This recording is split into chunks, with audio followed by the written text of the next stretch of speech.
Peggy 18. View the following spoilers with discretion, my friends. Sometimes you have to fight battles, and it's how you fight those battles is what matters. And I think knowing that you don't have to go through it alone is important, and you can have people around you. And I think that's what Kratos and Atreus and everyone in this game kind of learns.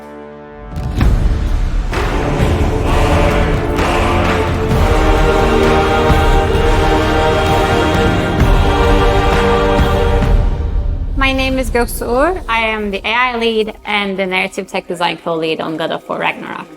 My name's Connor Radding-Bland. I'm a narrative animator here at SMS.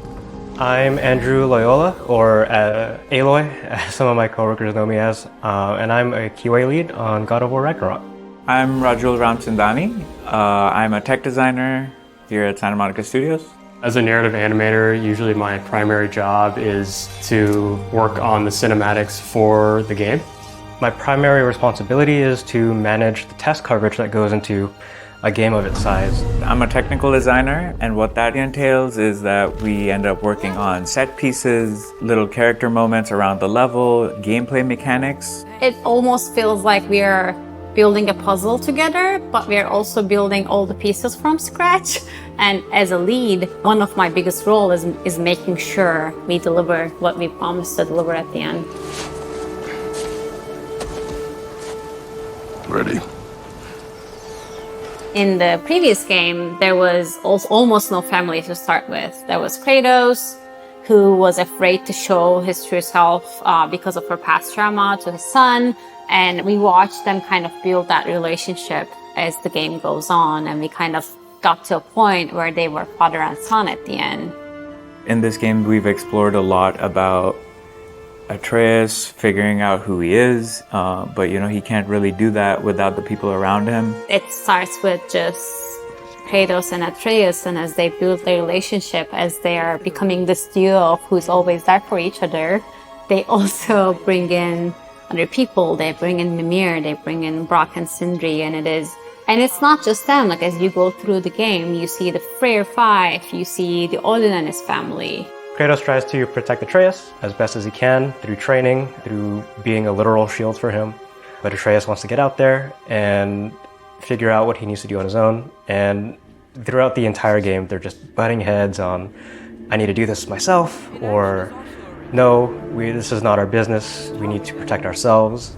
Stop thinking like a father for a moment and start thinking like a general. No! Odin's giving relationship probably is what attracted Atreus to work with him in the first place, despite knowing that Odin is the cause of many of the troubles of all of his other friends. Feel free to come and go. Take what you need, poke around as you please. You're not my prisoner. And more importantly, I'm not your father. Odin is more hands-off. Odin kind of sends him on missions, and he lets Atreus go out and about. I just wish Atreus were not so restless. That separation and Atreus being away for a while kind of also allows Kratos to learn that sometimes being overly protective is not always good. You need to give some space to your kids so that they can figure out who they are. And I think that's a very good change for Atreus in the beginning, because he feels like this is someone, letting me do my own thing. But we kind of figure out later on that Odin is only warm up until a point when your usefulness has run out. And that's when we see his true colors, and Atreus kind of realizes that everything that Odin has given him, while maybe useful, is a facade. Thor was really great. I learned a lot from him. You learned something from him? Really now? Okay. What did you teach the kid? Nothing. What could I possibly teach him? Exactly.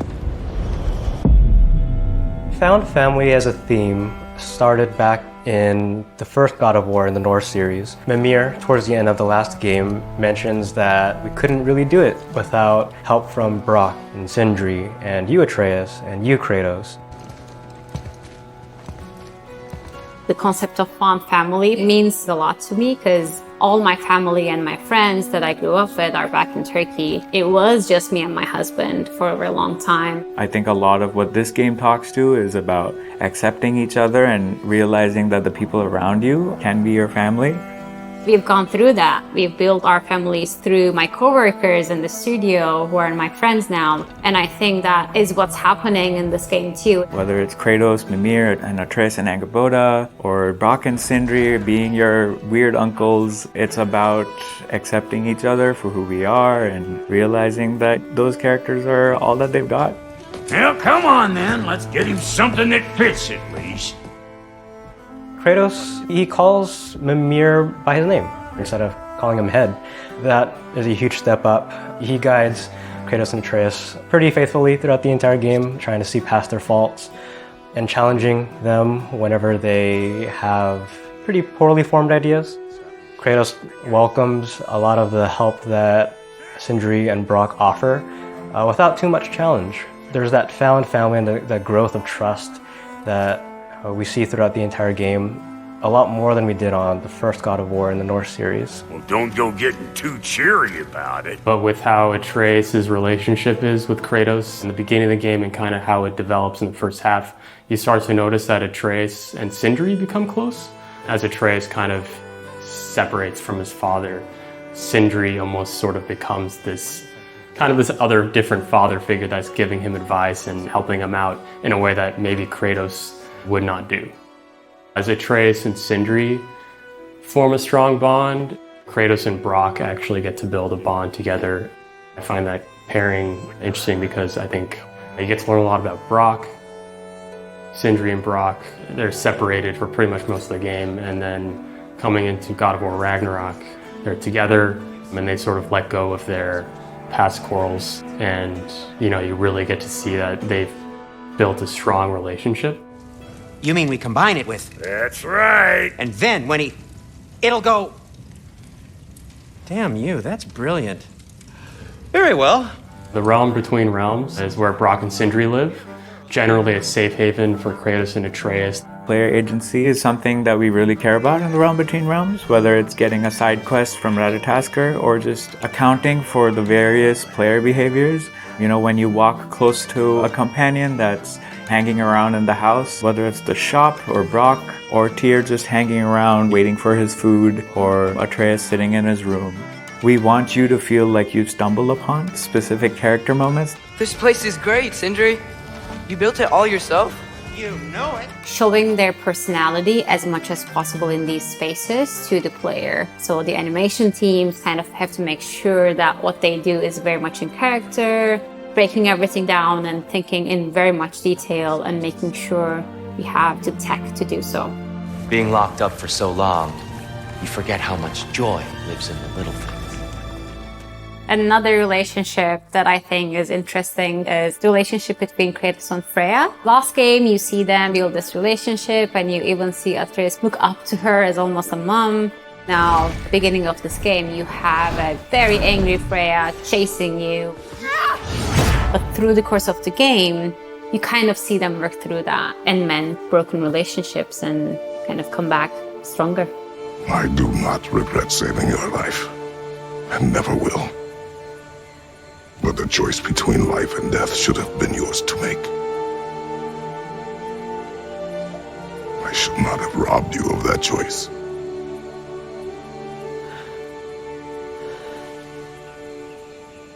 So you got Freya, and then you have her brother, Freyr. You sold my sister to that Prick. We broke it a piece. Oh. Did you now? Where is it? The key element between those two is when Freya left to be with Odin, they separated. Freya, as we know from the previous game, went to go marry Odin as a potential solve to the Aesir-Vanir War, and Freyr was left to pick up the pieces. On one hand, Freyr was dealt a bad hand. He wasn't a natural leader like Freya was, and kind of blamed her for a lot of the hard times that he fell upon. Both of them thought they were trying to do the right thing, and the other thought that it wasn't the right thing to do.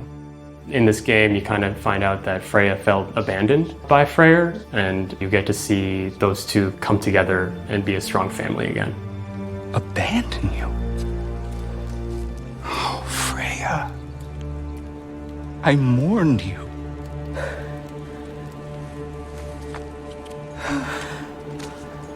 Oh, I've missed you so much.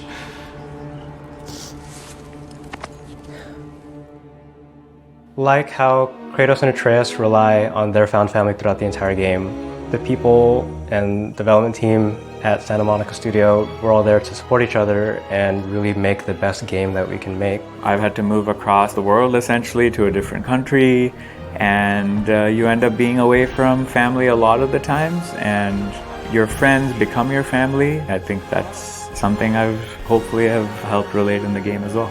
You know, I've really grown to love the narrative animation team here. It feels exciting in that we're all kind of coming together to create this awesome game. With all the relationships in the game, I think the biggest lesson is everybody has room to grow and room to write their own destiny. Life takes you through different paths, and sometimes you go through struggles, and how you go through them is important. And I think the family that you built around yourself, it would be there to fight those battles with you.